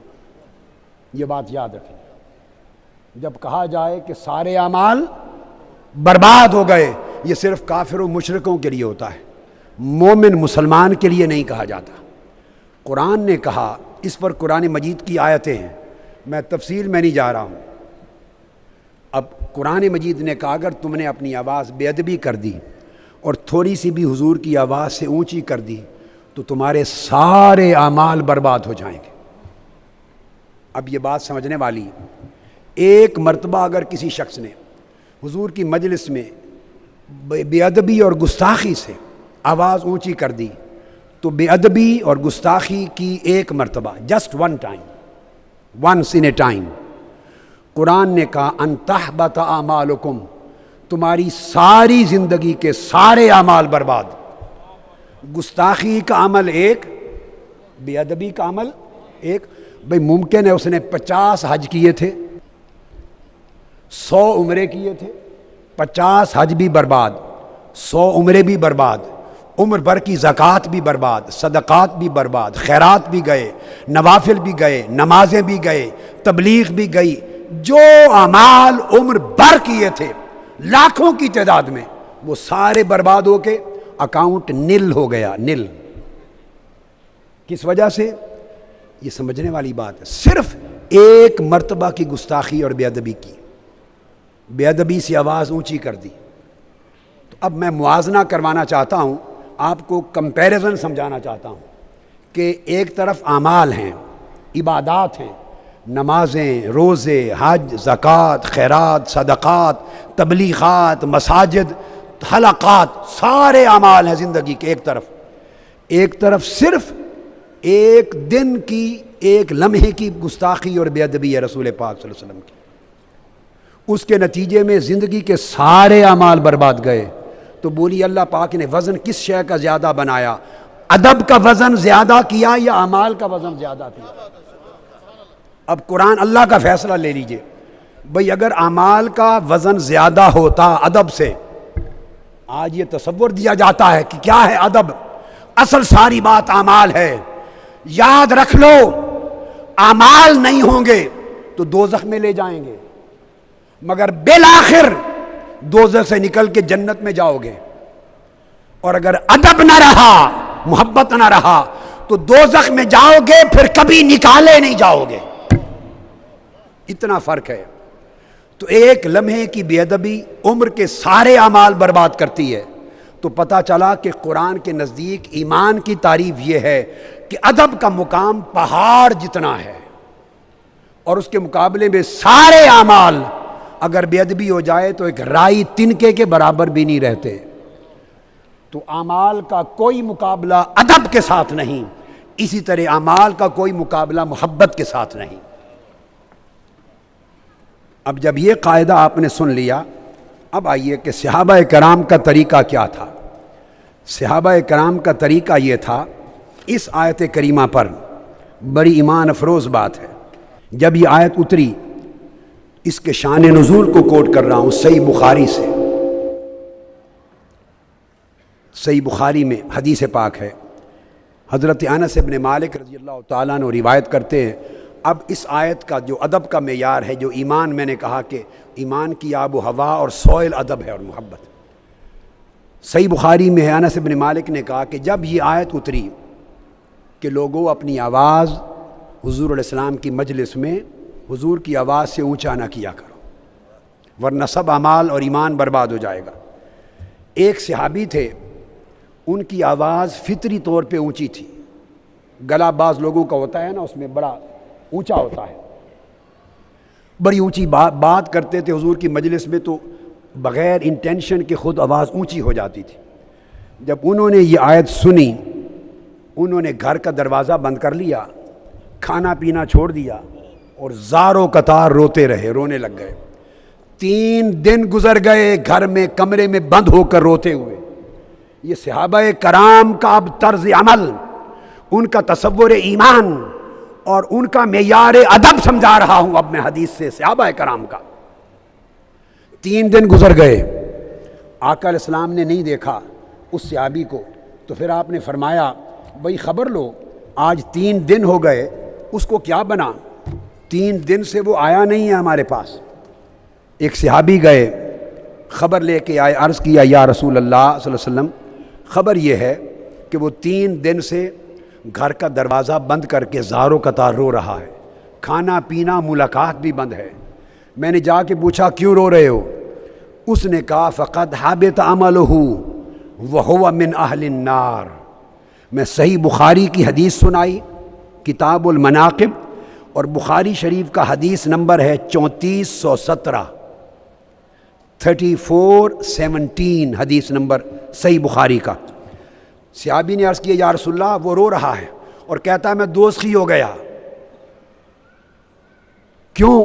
کہ اس کی آواز اونچی تھی۔ وہ کہتا میں تو حضور کی مجلس میں جب بولتا تھا میری آواز حضور کی آواز سے اونچی ہوتی رہی، اب قرآن کی آیت آ گئی کہ جس نے ایسا کر دیا وہ کافر جہنمی ہو گیا، تو میں مارا گیا، برباد ہو گیا، اس لیے آقا وہ رو رہا ہے۔ اب آپ نے ایک بات سن لی نا کہ ان کے ہاں تصور ادب یہ تھا، حالانکہ انٹینشنلی آواز اونچی نہیں کی تھی، بے ادبی اور گستاخی کی نیت سے نہیں کی تھی، وہ تو نیچرل آواز ہی ایسی تھی، مگر ان کے ادب کا تصور یہ تھا، اور ادب مصطفیٰ میں احتیاط کا عالم یہ تھا کہ انہوں نے سمجھا کہ اگر میری آواز ان انٹینشنلی بھی اونچی ہو گئی تو ادب نہ رہا اور میں جہنمی بن گیا۔ کھانا پینا بند، گھر کا دروازہ بند کر کے 3 دن رات سے رو رہا ہے۔ اگر ادب مصطفیٰ اس طرح کا سکھایا جائے کسی کی تقریر میں ملے تو سمجھو کہ صحابہ کا شیوہ زندگی سکھا رہا ہے، اور اگر ایسے ادب کا تذکرہ نہ ہو تو سمجھو کسی اور راہ پر لگا رہا ہے۔ جب صحابی نے بتایا آقا اس کا ماجرا یہ ہے، تو اب دیکھیے ادب کا عالم کہ یہ سوچ کر 3 دن دروازہ بند کر کے روتا رہا اور سمجھا میں جہنمی ہو گیا، یہ اس کا ادب تھا۔ آقا نے خبر سنی، فاخبرہ انہ قال، فرمایا جاؤ فوری، اس کو فوری جاؤ اور جا کے اسے خوشخبری دو۔ فراجع الیہ المرۃ الآخرہ ببشارۃ عظیمہ، آقا سے خوشخبری لے کر وہ صحابی دوبارہ اس کے گھر گئے، دروازہ نوک کیا، وہ دروازہ کھولا، فقال اذهب الیہ، آقا علیہ السلام نے فرمایا اس کے گھر جا، فقل لہ انک لست من اہل النار ولکنک من اہل الجنہ، فرمایا جا کے بتا کہ مجھے اپنی عزت کی قسم تو جہنمی نہیں ہے، جا کے خبر دے مصطفیٰ نے خوشخبری دی ہے، تیرے ادب کا یہ عالم ہے، اس ادب نے تجھے جنتی بنا دیا، مدینہ میں اعلان کروا دیا کہ وہ جنتی ہے۔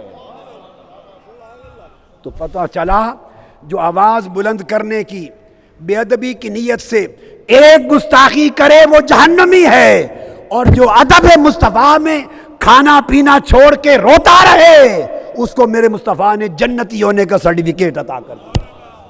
فرمایا وَلَكِنَّكَ مِنْ أَهْلِ الْجَنَّةِ، جاؤ اعلان کر دو تم جنتی ہو۔ تو حضور نے جنتی ہونے کی اس کو خوشخبری سنا دی۔ یہ آقا علیہ الصلوۃ والسلام کے ادب کا تصور ہے، ادب کا تصور ہے۔ اب ادب کا عالم صحابہ کرام کا اور دیکھیے، جو صحابہ کرام کرتے تھے، اور ادب میں یہ بات سنیں اور دلوں میں ذہنوں میں جما لیں، ادب میں صحابہ کرام کہاں تک پہنچے ہوئے تھے۔ میں آپ کو ایک جملہ بول رہا ہوں، ادب مصطفیٰ میں آج لوگ آپ عشق کریں گے، میلاد منائیں گے، محفل کریں گے، صلاۃ و سلام پڑھیں گے، حضور کی نعتیں پڑھیں گے، ادب کریں گے، لوگ ممکن ہے تانا دیں یہ کیا شخصیت پرستی ہے، یہ کیا دین ہے۔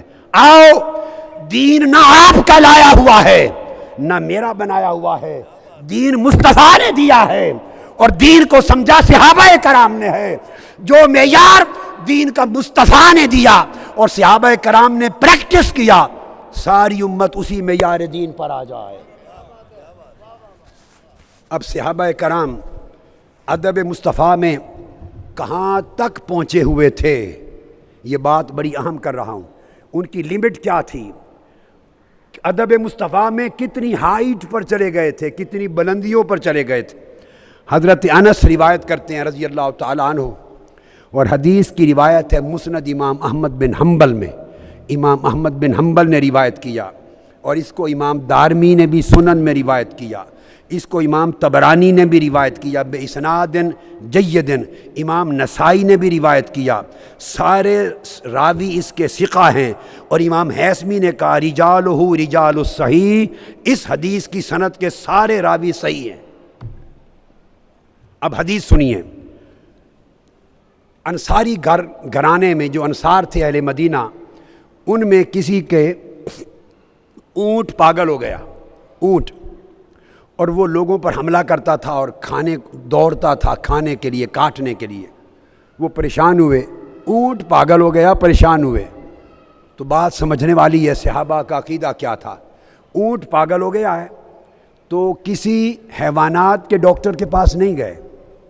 اس زمانے بھی بھئی آج کے ڈاکٹر MBBS نہیں تھے، مگر اس زمانے کے مطابق طبیب تھے، تو حیوانات کے بھی طبیب تھے۔ کسی حیوانات کے طبیب کے پاس نہیں گئے، آقا کے پاس آئے، عرض کہ یا رسول اللہ ہمارا اونٹ پاگل ہو گیا ہے۔ ان کا عقیدہ تھا جو مشکل بن جائے وہ مصطفیٰ کے در سے ہی ٹلتی ہے۔ حضور کی بارگاہ میں آ گئے، ہمارا اونٹ پاگل ہو گیا ہے۔ اگر آج کسی کا اونٹ پاگل ہو جائے اونٹ، تو وہ ڈاکٹر عبد الرحمن صاحب کے پاس آ جائے، ڈاکٹر رفیق چودھری صاحب کے پاس آ جائے، ڈاکٹر ثاقب خان کے پاس آ جائے اور کہے جی میرا اونٹ پاگل ہو گیا، وہ کہے گا اونٹ تو ہوا ہی تھا، تم بھی پاگل ہو گئے۔ میں حیوانوں کا ڈاکٹر نہیں ہوں، انسانوں کا ڈاکٹر ہوں۔ تو یہ ڈاکٹر ہو کے بھی علاج نہیں کریں گے۔ ڈاکٹر صفدر میر صاحب کے پاس آ یہ علاج نہیں کریں گے۔ آقا کی بارگاہ میں آئے، اونٹ پاگل ہو گیا، آپ نے صحابہ کو لیا، چلو بھائی اس کے اونٹ کا علاج کریں۔ چل پڑے، اس کی حویلی میں گئے۔ جب آقا علیہ السلام اونٹ کی طرف چل پڑے، اونٹ کے قریب جانے لگے، تو جو انصاری لوگ تھے، اونٹ کے مالک، گھرانے والے، انہوں نے آقا علیہ السلام کو پکڑنے کی کوشش کی، روکنا چاہا، کہا یا نبی اللہ انہ قد صار مثل الکلب وَإِنَّا نَخَافُ عَلَيْكَ صَوْلَتَهُ۔ آقا یہ پاگل ہو گیا ہے باولے کتے کی طرح، پاگل کتے کی طرح کاٹتا ہے، آپ اس کے قریب نہ جائیں، آپ کو کاٹے گا۔ انصاری جوانوں نے کہا جو اونٹ کے مالک تھے۔ اب آقا کا جواب سنیے، آقا نے فرمایا چھوڑ دو، لیس علیہ منہ باس، سب کو کاٹتا ہے، مجھے کچھ نہیں کہے گا، مجھے کچھ نہیں کہے گا۔ یہ جواب آقا نے کیوں دیا کہ مجھے کچھ نہیں کہے گا؟ آقا کو معلوم تھا کہ اونٹ بھلے جانور ہے، جانور پاگل بھی ہو جائے تو میری شان سے بے خبر نہیں ہوتا۔ جانور پاگل بھی ہو تو مجھے پہچانتا ہے کہ مصطفیٰ کی شان کیا ہے۔ ارے نادان، جانور اس زمانے کا جانور اونٹ پاگل ہو کر بھی شان مصطفیٰ کو پہچانتا تھا، تو عقل مند انسان ہو کر مصطفیٰ کی شان نہ پہچانے تو تجھ سے تو اس دور کے جانور اچھے تھے۔ فرمایا لیس علیہ منہ باس، مجھے کچھ نہیں کہے گا، مت گھبراؤ۔ انصاری بیٹھ گئے، آقا آگے بڑھ گئے، اونٹ کے پاس گئے۔ حدیث کے لفظ ہیں فلما نظر الجمل الی رسول اللہ صلی اللہ علیہ وسلم، جب اونٹ کی نظر پڑی، اونٹ کی آقا علیہ الصلوۃ والسلام پر نظر پڑی، اقبل نحوہ وخر ساجدا بین یدیہ، وہ حضور کی طرف دوڑ پڑا اور دونوں ٹانگیں نیچے کر کے حضور کے قدموں پر آ کے سجدہ ریز ہو گیا، اونٹ سجدہ کرنے لگ گیا میرے آقا کو۔ آقا علیہ السلام نے کیا کیا؟ جب وہ سجدہ کر چکا، فآخذ رسول اللہ صلی اللہ علیہ وسلم بناصیتہ اذل ما كانت قط حتى ادخلہ فی العمل، آقا نے اس اونٹ کے ماتھے پر جو بال تھے، سر پر، ان بالوں کے گچھے کو پکڑا اور کھینچ کر کہا، اونٹ کو فرمایا جاؤ کام کیا کرو، بس اسی وقت اونٹ ٹھیک ہو گیا اور انصاریوں کا کام کرنے لگ گیا۔ میرے آقا نے دم نہیں کیا، دعا نہیں کی، اس کے سر کو پکڑ کے کہا، حکم دیا جاؤ کام کیا کرو۔ پتہ چلا تاجدار کائنات کا حکم کائنات کی ہر شے پر جاری ہے، پاگل اونٹ کو بھی حکم دے دیں تو وہ بھی تعمیل کرتا ہے میرے آقا۔ جب اونٹ کو سجدہ کرتے ہوئے صحابہ نے دیکھا تو صحابہ کرام بول اٹھے، قالوا یا رسول اللہ صلی اللہ علیہ وآلہ وسلم ھذہ بہیمۃ لا تعقل تسجد لک ونحن نعقل فنحن حق ان نسجد لک۔ یا رسول اللہ یہ اونٹ ہے، جانور ہے، اسے عقل بھی نہیں، جانور ہو کے آپ کو سجدہ کرتا ہے، ہم عقل مند انسان ہیں، آقا ہمیں اجازت دی جائے کہ آپ کو سجدہ کیا کریں، آپ کے ادب میں سجدہ کیا کریں۔ یہ صحابہ نے درخواست کی۔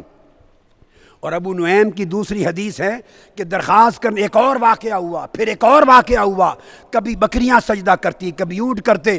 سیدنا ابو بکر صدیق بول اٹھے، فقال ابو بکر رضی اللہ تعالیٰ عنہ، حضرت ابو بکر نے عرض کیا یا رسول اللہ، جانور ہو کے حضور کو سجدہ کرتے ہیں، ہمیں اجازت دی ہم بھی سجدہ کیے کریں۔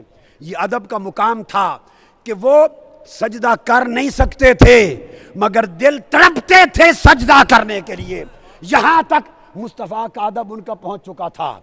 تو آقا نے فرمایا نہیں، سجدہ کوئی انسان دوسرے انسان کو نہیں کر سکتا، سجدہ کرنے کی اجازت سوائے اللہ کے انسان کو سجدہ نہیں کر سکتا۔ میری شریعت میں سجدہ اللہ کے سوا حرام کر دیا گیا ہے۔ جب یہ بات ہو گئی، یہ تو کثرت کے ساتھ احادیث آئی ہیں، اب آگے سنیے، یہ وہ صحابہ تھے۔ اب ابن ماجہ کی حدیث کوٹ کرتا ہوں، توجہ سے سن لیں۔ سنن ابن ماجہ کتاب النکاح حدیث نمبر 1853، سیاہ ستہ کی کتاب ہے اور حدیث صحیح ہے، اور صحیح ابن حبان حدیث نمبر 4171، اور سنن کبریٰ امام بہقی کی جلد 7 حدیث اور صفحہ نمبر 292، اور ان تمام کتب میں، اور امام ابن جرسقلانی، قرطبی، سب نے تائید کی، حدیث صحیح ہے۔ ابن ماجہ روایت کرتے ہیں سیاہ ستہ میں اپنی سنن میں کہ عبداللہ بن ابی اوفا حدیث کے راوی ہیں، فرماتے ہیں حضرت معاذ ابن جبل، آپ کو معلوم ہے یمن میں چیف جسٹس بنا کے بھیجے گئے تھے اور گورنر بنا کے بھیجے گئے تھے۔ قادم معاذ من الشام، یہ شام کا واقعہ ہے، شام سیریا سے واپس آئے، سیریا میں بطور گورنر تھے۔ ساجدہ للنبی صلی اللہ علیہ وآلہ وسلم، وہ تو اجازت مانگتے تھے صحابہ، اور آقا نے اجازت نہ دی کہ شریعت اسلامیہ میں حرام ہے، اور ادھر معاذ ابن جبل، اس نے کہا روز اجازت مانگتے ہیں ملتی نہیں، روز اجازت مانگتے ہیں ملتی نہیں، انہوں نے اجازت ہی نہیں مانگی، سیدھا آئے اور آ کر سیدھا حضور کی بارگاہ میں سجدہ ریز ہو گئے۔ معاذ ابن جبل، میرے آقا نے پوچھا کہ اے معاذ ما ھذا یا معاذ، اے معاذ کیا کر رہے ہو، یہ جائز نہیں، کیا کر رہے ہو؟ حضرت معاذ نے کہا یا رسول اللہ، ملک شام سیریا میں نے دیکھا ہے کہ اپنے بڑوں بزرگوں کو سجدہ کرتے ہیں، تو آپ سے بڑا اس کائنات میں اور کون ہے، ہم کیوں نہ سجدہ کریں؟ تو حضور علیہ السلام نے وہی جواب دیا، میری شریعت میں اللہ کے سوا کسی اور کو سجدہ کرنے کی اجازت نہیں ہے، حرام کر دیا گیا ہے۔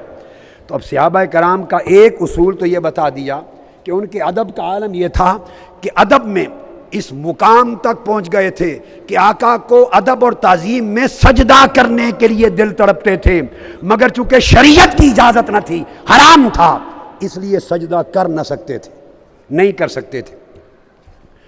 اب آگے دیکھیے صحابہ کرام کا آقا علیہ السلام کے ساتھ ادب کا رشتہ کیا ہے۔ اب ادب کے رشتے کو بڑے غور سے سمجھنے کی بات، ایک روز قیس بن مخرمہ روایت کرتے ہیں، وہ کہتے ہیں کہ حضرت عثمان رضی اللہ تعالیٰ عنہ نے قباس بن اشیم سے پوچھا۔ اب صحابہ کرام کا طریقہ اور ادب، حضور کے مقام کا ادب دیکھیے کیا ہے، اور یہ حدیث اس کو امام ترمذی نے روایت کیا، سنن ترمذی سیاہ ستہ میں، اور فرمایا حدیث حسن ہے امام ترمذی۔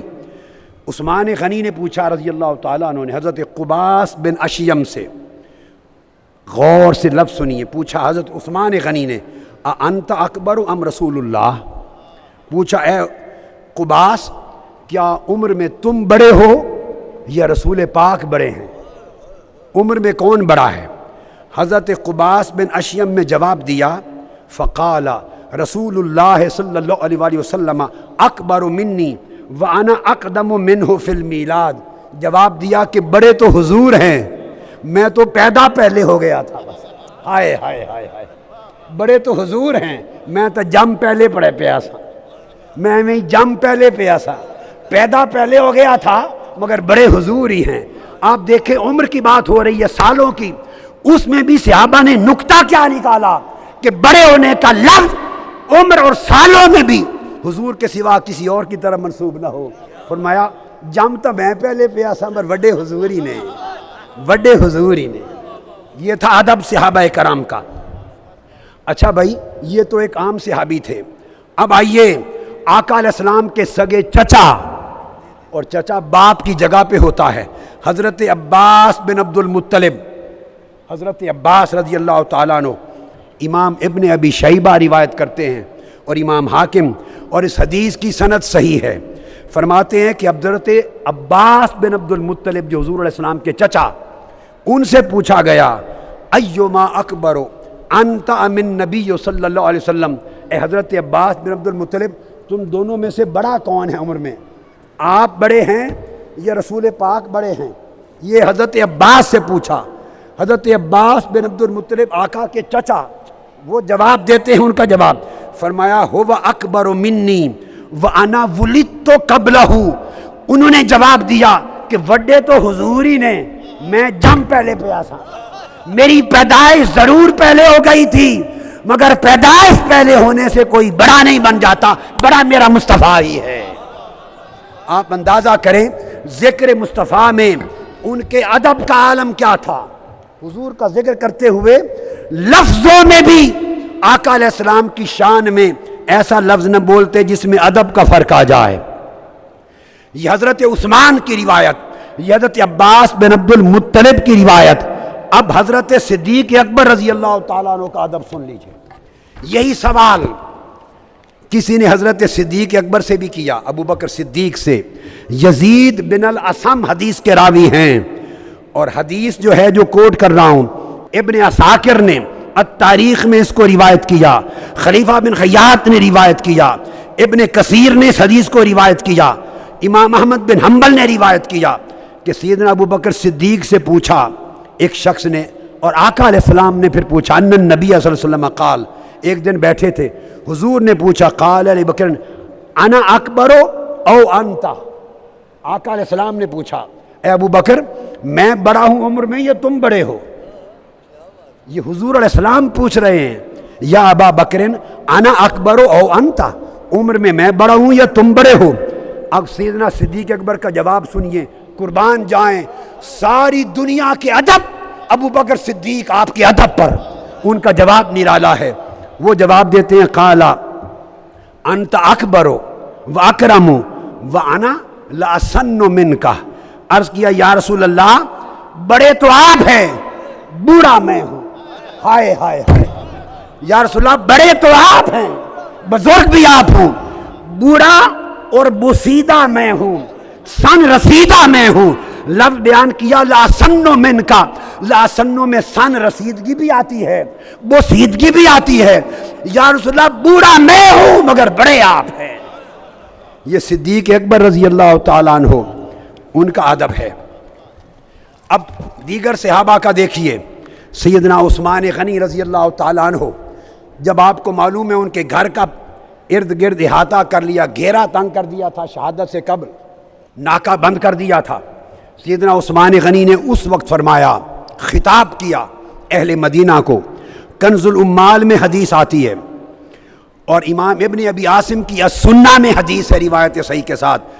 امام سیدنا عثمان غنی نے فرمایا لوگو 10 چیزیں بیان کی، 10، ان 10 میں سے آخری سب سے بلند بات جس پر ختم کر دیا، فرمایا دیکھو قد بایعت رسول اللہ صلی اللہ علیہ وسلم بیدی ہذہ الیمنی فواللہ منذ ذلک اليوم فما مسست بہا ذکری، میں عثمان وہ عثمان ہوں کہ جوانی کی عمر میں میں نے اپنا دایاں ہاتھ مصطفیٰ کے ہاتھوں میں دے کر بیعت کی تھی، مسلمان ہوا تھا، دایاں ہاتھ حضور کے ہاتھ میں دیا تھا۔ فرمایا خدا کی قسم اس دن سے لے کر آج تک میں نے دایاں ہاتھ اپنی شرمگاہ کو نہیں لگایا، اپنی شرمگاہ کو مس نہیں کیا، چونکہ ہاتھ مصطفیٰ کے ہاتھوں سے مس ہوا ہے۔ اب مجھے بولیے آج کے کسی ملا سے، کسی اسکالر سے، کسی عالم سے پوچھئے تو وہ کہے گا کیا بات ہے، یہ کیا بات ہے، طہارت کا معاملہ ہے، ہاتھ مس کرنے سے کون سی بے ادبی ہو جاتی ہے؟ مگر ادب اور بے ادب، ارے ملا اور بے ادب اور گستاخ اسکالر تو ہمیں نہ بتا، او عثمان سے پوچھے ادب مصطفیٰ کا کیا ہے، ابو بکر سے پوچھے ادب مصطفیٰ کا کیا ہے۔ صحابہ کرام کا ادب کا عالم یہ تھا۔ امام طبرانی روایت کرتے ہیں ایک صحابی تھے، ان کا نام تھا اصلہ بن شریک، اصلہ صحابی کا نام تھا۔ ان کی ڈیوٹی تھی، بڑی توجہ والی بات ہے حدیث، ان کی ڈیوٹی تھی جب آقا علیہ السلام نے سفر پہ روانہ ہونا تو اونٹ پر آپ کا کجاوا رکھا جاتا تھا، کجاوا نشست جس پر بیٹھتے تھے اونٹ پر لکڑی کا. تو اصلہ بن شریک یہ جو صحابی تھے اس کجاوے کی سیٹنگ وہ کرتے تھے، لکڑی کا کجاوا اونٹ پہ رکھتے اور رائٹ اینڈ لیفٹ باندھ کے اس کو سیٹ کرتے تھے، یہ ان کی ڈیوٹی تھی. ایک دن کیا ہوا، اس صحابی حضرت اصلہ رضی اللہ تعالیٰ عنہ کو رات کو حاجت ہو گئی غسل کی، صبح غسل کرنے کی حاجت ہو گئی حضرت اصلہ کو، اور اب صبح آقا علیہ السلام کی روانگی تھی اور اونٹ پر کجاوا فکس کرنا تھا. سردیوں کی دسمبر جنوری کی جاڑے کی راتیں تھی، سخت پریشان ہوئے. اب انہوں نے سوچا کہ اگر میں ٹھنڈے پانی سے نہایا تو کہیں مر نہ جاؤں، بیمار نہ ہو جاؤں، اور آقا علیہ السلام کی روانگی کی قریب ہے اور غسل کی حاجت ہے، بے ادبی ہے اس حال میں حضور کے کجاوے کی لکڑیوں کو بھی ہاتھ لگانا بے ادبی ہے. اونٹ پر رکھے جانے والے کجاوے کی لکڑی ہے، لکڑی آقا علیہ السلام کو مس نہیں کرنا، جن لکڑی پر آقا نے بیٹھنا ہے اس کو ٹچ بھی نہیں کرنا چاہتے. ایک انصاری کو کہا جوان کو آج تم فکس کر دو کجاوا، اس نے فکس کر دیا. صبح ہوئی، انہوں نے پانی گرم کیا، غسل کیا، طہارت لے کر دوڑ کے پیچھے پہنچے. جب آقا علیہ السلام کے پاس گئے تو آقا علیہ السلام نے آواز دی اصلاح تعال، آؤ. قریب حاضر ہوئے، یا رسول اللہ کیا بات ہے؟ آقا نے فرمایا بھئی آج کیا کیا تم نے؟ کجاوا صحیح طور پہ فکس نہیں ہے، کجاوا ہلتا ہے، کجاوا آج اچھی طرح سے نہیں باندھا. عرض کیا یا رسول اللہ کجاوا آج میں نے نہیں باندھا، مجھے غسل کی حاجت تھی، پانی ٹھنڈا تھا، بیماری کا ڈر تھا، تو میں نے ایک انصاری جوان کی ڈیوٹی لگائی، اس نے باندھ دیا. ادب کا یہ مقام بیان کرنے کی ضرورت تھی.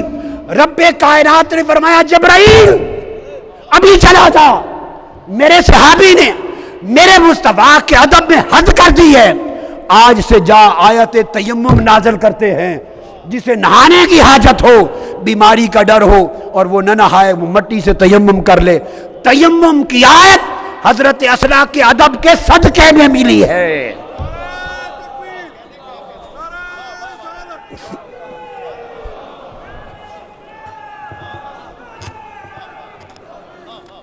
آپ کی سمجھ میں آئی؟ تیمم کی آیت حضرت اصلہ کے ادب مصطفیٰ کی انتہا کرنے کے صدقے میں ملی ہے.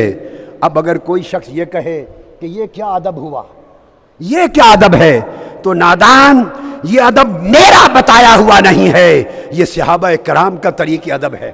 دیکھیے حضور کے ادب میں کیا قرآن میں آیت آئی تھی کہ لکڑی کو ہاتھ نہیں لگانا؟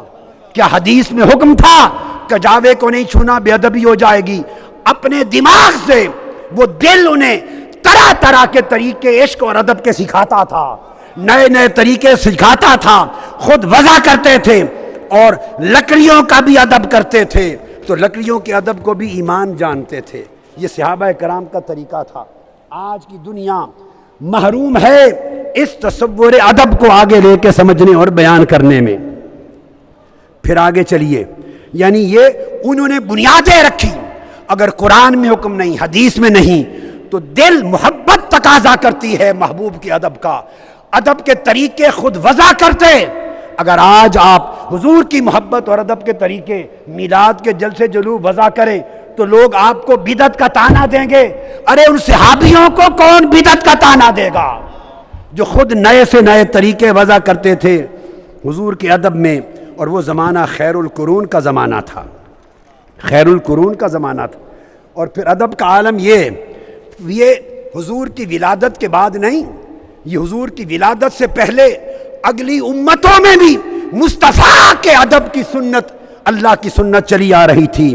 امام ابو نعیم الحلیہ میں روایت کرتے ہیں حضرت وہب بن منبہ سے، اور وہب بن منبہ ابو ہریرہ کے شاگرد رضی اللہ تعالیٰ عنہ، وہ روایت کرتے ہیں کہ بنی اسرائیل میں اور سیرت حلبی میں، امام حلبی نے بھی اس کو روایت کیا، وہ فرماتے ہیں کہ بنی اسرائیل میں ایک شخص تھا، اس نے عمر کا طویل حصہ کئی سال گناہ کیے، نافرمانی کی، اتنے گناہ کیے، نافرمان مشہور تھا کہ جب اس کی ڈیتھ ہو گئی تو بنی اسرائیل کے لوگوں نے اس کا جنازہ بھی نہیں پڑھا، اس کی قبر بھی نہیں کھودی، اس کو اٹھا کے گڑھے میں پھینک کے مٹی ڈال دی۔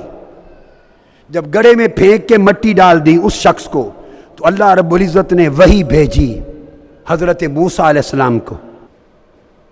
یہ بات سمجھنے والی ہے، وحی بھیجی حضرت موسیٰ علیہ السلام کو، پیغمبر کو وحی آئی، اور موسیٰ علیہ السلام سے اللہ پاک نے فرمایا اخرجہ فصلی علیہ، اے موسیٰ اس گنہگار بندے کو جس کو بغیر جنازے کے انہوں نے گڑھے میں پھینک دیا ہے، جا اس کو گڑھے سے نکال، غسل دے اور تو خود اس کا جنازہ پڑھ۔ موسیٰ علیہ السلام نے عرض کیا یا رب ان بنی اسرائیل شاہدوا انہ عصاک، پورے بنی اسرائیل کی قوم گواہ ہے کہ یہ بڑا سیاکار نافرمان گناہگار تھا، اور اس کو اس لیے انہوں نے جنازہ نہیں پڑھا۔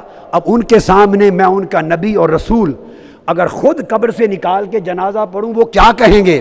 موسیٰ علیہ السلام اللہ سے عرض کر رہے ہیں۔ اللہ پاک نے جواب دیا اے موسیٰ جو کچھ تو نے کہا وہ درست ہے، بنی اسرائیل جو دیکھتے رہے درست ہے، میں بھی جانتا ہوں درست ہے، مگر ایک عمل اس کا اور تھا جس کو بنی اسرائیل نے نہیں دیکھا۔ موسیٰ علیہ السلام نے پوچھا باری تعالیٰ وہ عمل کیا تھا؟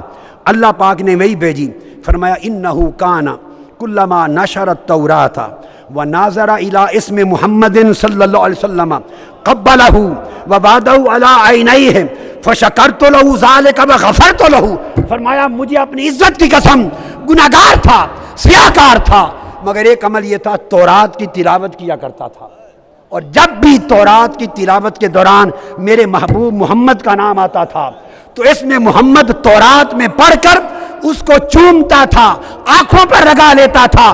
محمد مصطفیٰ سے محبت اور ان کے نام کا ادب، خدا مجھے اپنی عزت کی قسم میں نے اس کو بخش دیا ہے۔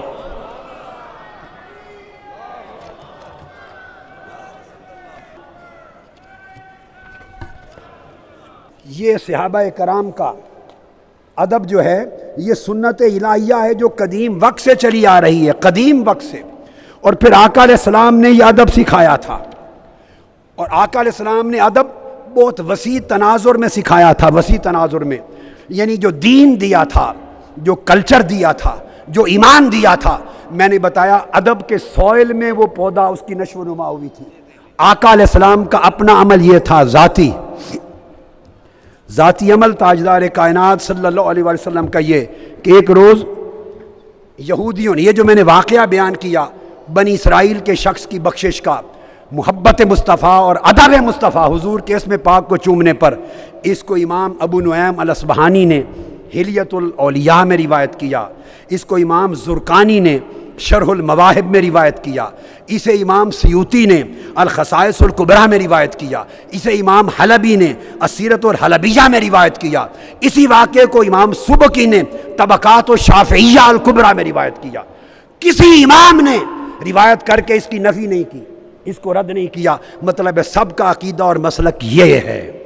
اور آقا علیہ السلام نے ایک ادب کا کلچر دیا امت کو، اور کلچر یہ کہ ابو داؤد میں حدیث آتی ہے، سنن ابی داؤد میں یہ حدیث ہے، سیاستہ کی عظیم کتاب ابی داؤد، اور کتاب الحدود ابو داؤد کی حدیث نمبر 4449 4449۔ عبداللہ ابن عمر رضی اللہ تعالیٰ عنہ حدیث کے راوی ہیں۔ اب میں فلسفی دے رہا ہوں کہ آقا علیہ السلام نے ادب کا کلچر دیا ہے، دین میں کنسیپٹ ادب کا دیا ہے، تصور ادب کا دیا ہے، اور ایمان کی بنیاد محبت اور ادب کے اوپر آقا نے قائم کی ہے۔ جس کے عقیدے میں محبت اور ادب کا عنصر کم ہوگا، علم اور عمل جتنا بڑھاتا رہے، اس کا عقیدہ برباد کر دیا جائے گا، ایمان اس کا خس و خاشاک کی طرح مٹا دیا جائے گا۔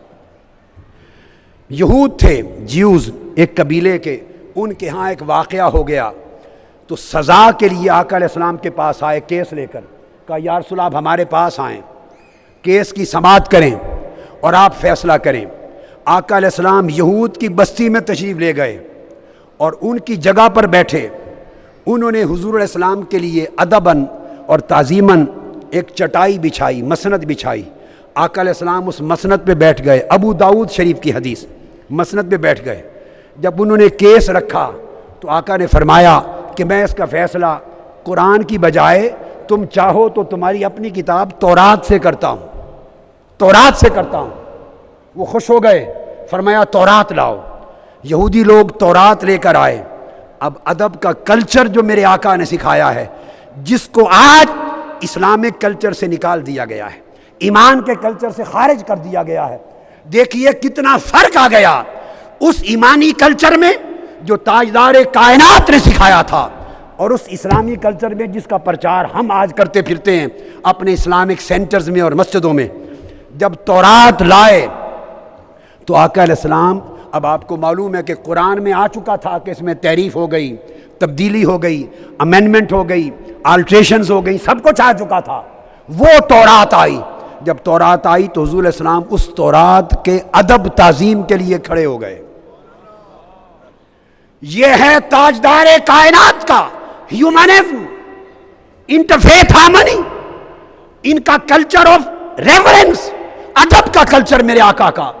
کھڑے ہو گئے اور جس چٹائی پر مسند پہ بیٹھے تھے خود نیچے بیٹھ گئے اور تورات کو اس مسند اور چٹائی کے اوپر رکھ دیا۔ اور حدیث کے لفظ سنیے، فنازع الوسادۃ من تحتہ ووضع التوراۃ علیہا۔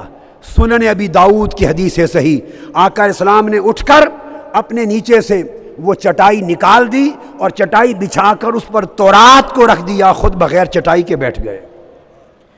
لوگوں، یہ میرے آقا نے یہ کلچر سکھایا تھا ادب کا۔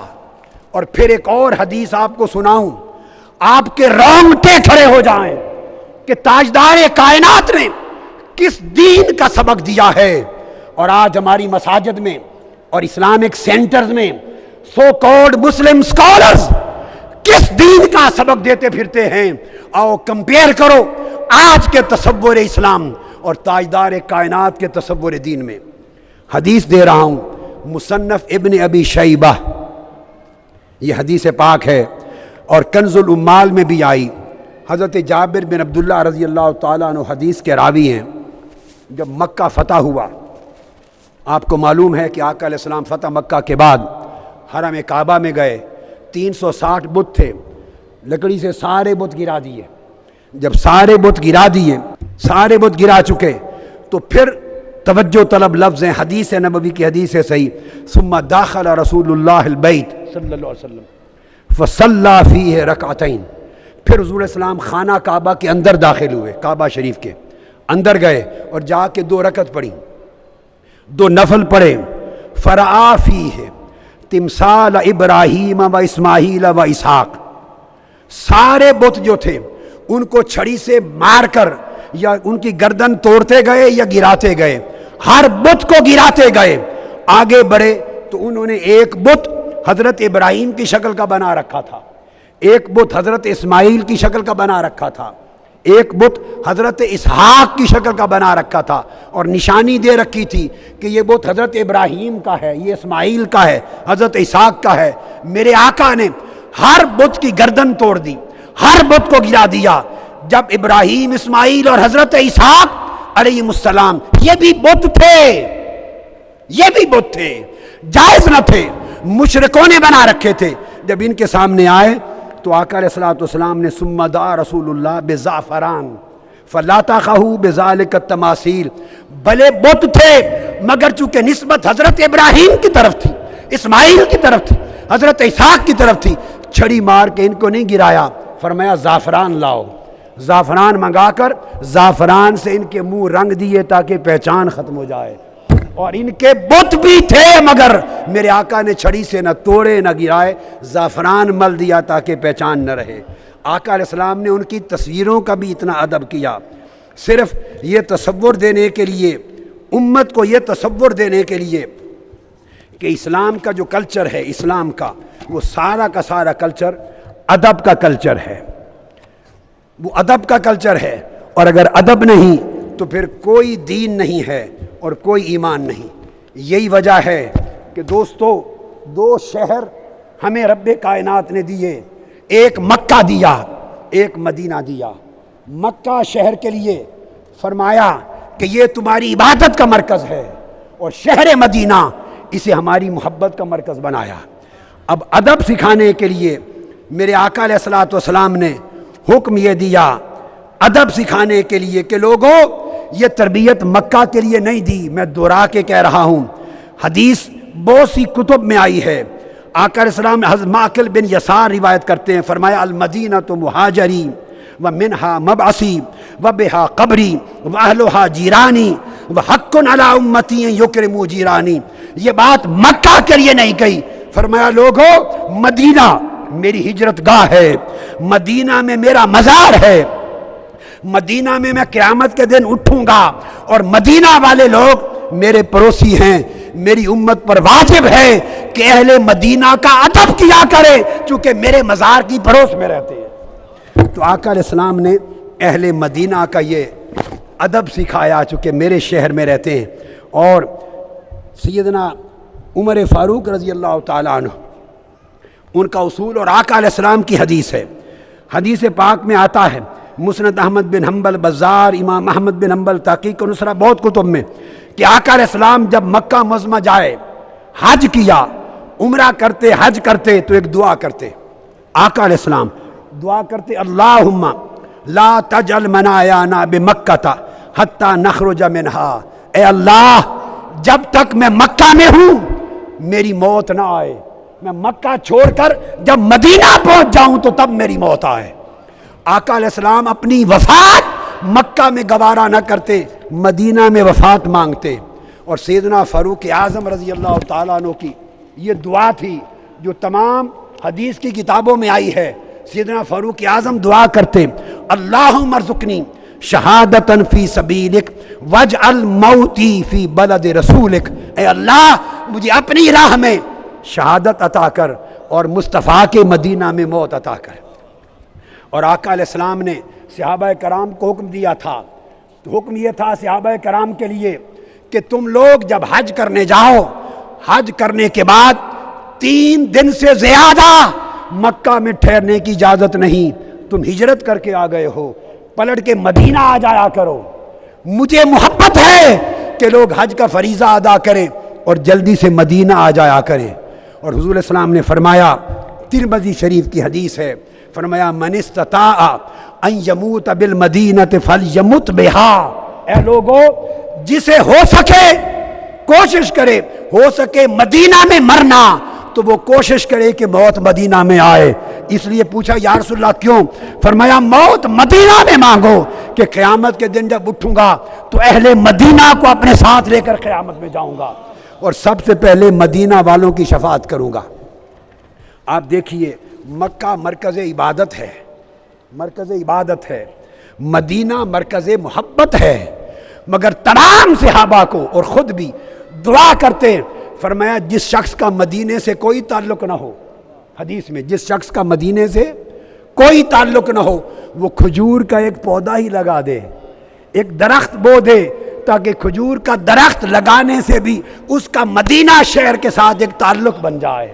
میں چاہتا ہوں مدینے سے تعلق قائم کر لو، خواہ کھجور کا پودا لگا کر ہی تعلق قائم کر لو، تاکہ قیامت کے دن میری محبتیں جو اہل مدینہ کو نصیب ہوگی وہ بندہ ان کا حقدار بن سکے۔ یہی وجہ ہے، آخری بات کر رہا ہوں، کہ جب قیامت کے روز پوری روئے زمین پر کفر چھا جائے گا اور ایمان سمٹ جائے گا تو میرے آقا نے فرمایا ان الایمان لیعرض الی المدینہ کما تعرض الحیۃ الی جوہرہا، صحیح بخاری میں اور صحیح مسلم میں متفق علیہ حدیث، فرمایا ساری زمین سے ایمان سمٹ کر مدینہ میں آ جائے گا، جیسے سانپ سمٹ کر اپنی غار میں آ جاتا ہے سوراخ میں بچاؤ کے لیے، فرمایا اس طرح ایمان سمٹ کر مدینہ میں آ جائے گا۔